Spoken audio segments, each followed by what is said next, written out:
दोस्तों सब्सक्राइब करें touch explainer channel को और प्रेस करें इस बेल आइकन को ताकि आप देख सकें वीडियो सबसे पहले।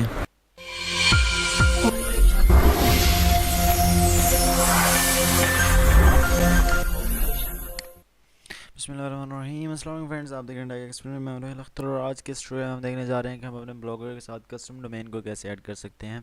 तो पिछले लेक्चर में हमने ये देखा था कि प्रोफेशनल वेबसाइट बनाने के लिए, प्रोफेशनल तो नहीं थी, मैंने तो आपको सिर्फ बताया था कि आपने फ्री होस्टिंग कैसे लेनी है, उसको आप प्रोफेशनल कहीं से सीख के ब्लॉगर को, अगर आपको नहीं आती तो आप उसको बना सकते हैं। तो उसके अलावा आज हमने अपनी कस्टम डोमेन उसके साथ कॉन्फ़िगर करनी है। तो बहुत ही ईजी तरीका है, बढ़ते हैं वीडियो की जानिब। तो सबसे पहले जी आप अपने ब्लॉगर में आ जाएं, उसी वेबसाइट को ओपन कर लें जिधर से जहाँ से आपने जिसको आपने उसके साथ वो करना है, कॉन्फ़िगर करना है। तो यही थी बाग न्यूज़ अलर्ट्स जो मैंने बनाई थी। और डोमेन मैंने काफ़ी अर्सा से ख़रीदी हुई है, ये मेरे यूज़ में नहीं है। ये वाली डोमेन GoDaddy से मैंने ख़रीदी थी .com में। तो इसको मैं आज इसके साथ अटैच करूँगा।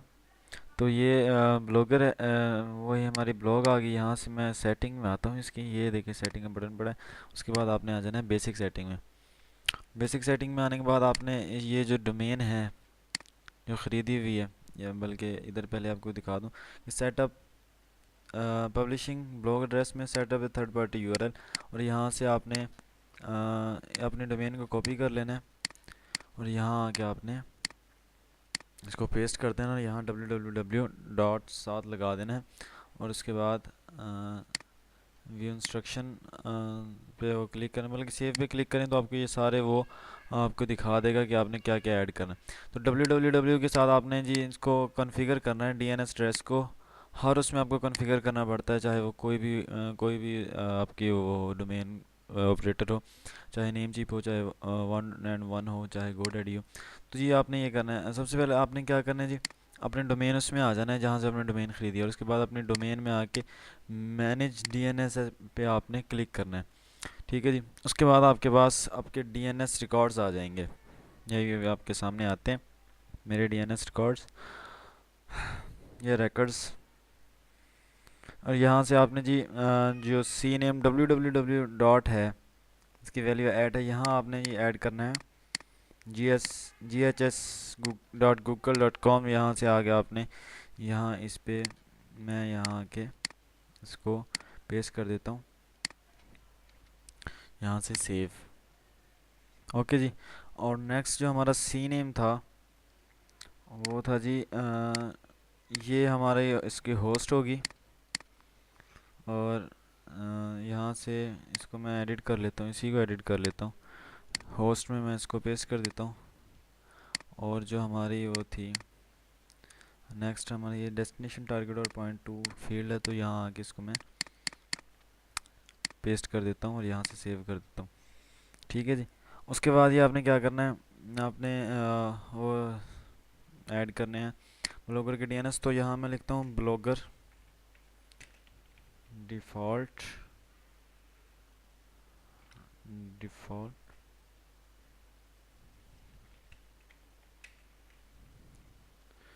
DNS addresses.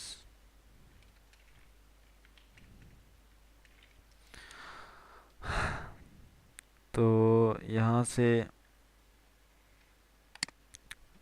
मैं कोई वेबसाइट ओपन करता हूँ, बल्कि नेम चीप वाली मैंने पहले ओपन की हुई थी, तो नेम चीप वाली ओपन करके देखते हैं। यहाँ इन्होंने वो दिए हुए थे जहाँ से मैंने कनेक्ट किया था इसे।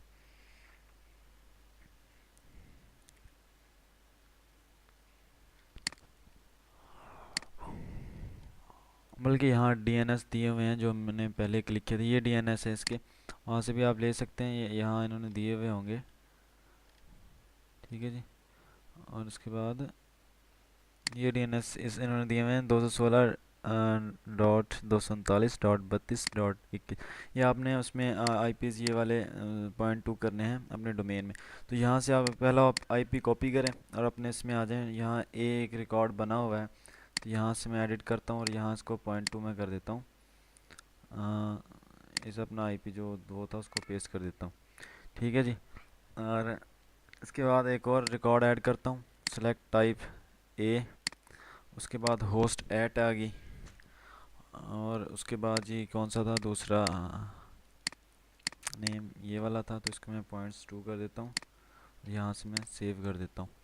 नेक्स्ट आईपी मैं कॉपी करता हूँ, 216.239 वाला .36.21, यहाँ से फिर ऐड करता हूँ। ऐड करने के बाद फिर ए, और यहाँ से होस्ट फिर ऐड, यहाँ से फिर .2 न्यू आईपी पे, और यहाँ से सेव। उसके बाद जी नेक्स्ट आईपी कॉपी करता हूँ .38 वाला, इसको मैं कॉपी कर लिया, फिर ऐड, फिर सेलेक्ट टाइप, फिर ए, और फिर यहाँ से ऐड होस्ट और .2 आईपी एड्रेस, और यहाँ से सेव। उसमें आई थिंक ए नहीं होता, उसमें नेम चिप में ए नहीं होता, नेम चिप में कोई और वो होता है, मेरे जहन में नहीं है। तो आपने ये सब ऐड कर देना। उसके बाद कुछ मिनट्स बाद आई थिंक, या अभी मैं चेक करता हूँ, शायद ये हो गया हो सेव। मैं इसको क्लिक करता हूँ, ये देखिए जी सक्सेसफुली हमारे उस पर ये डोमेन ऐड हो चुकी है। ऐड करने से मैं इस पर जाता हूँ paknewsalerts.com पे, तो ये मेरी वेबसाइट जी ये ओपन कर रहा है। तो इस तरह से हम अपनी ब्लॉगर पे कस्टम डोमेन ऐड कर सकते हैं। तो ये था आज का सिंपल सा मेथड। मिलते हैं नेक्स्ट ट्यूटोरियल में। अपना ख्याल रखिएगा, दुआ में याद रखिएगा। हमारे चैनल को सब्सक्राइब करना मत भूलिएगा, क्योंकि हम अब ऐसी ही अच्छी अच्छी वीडियोस लेके आपकी खिदमत में हाजिर होते रहेंगे। अल्लाह निगहबान।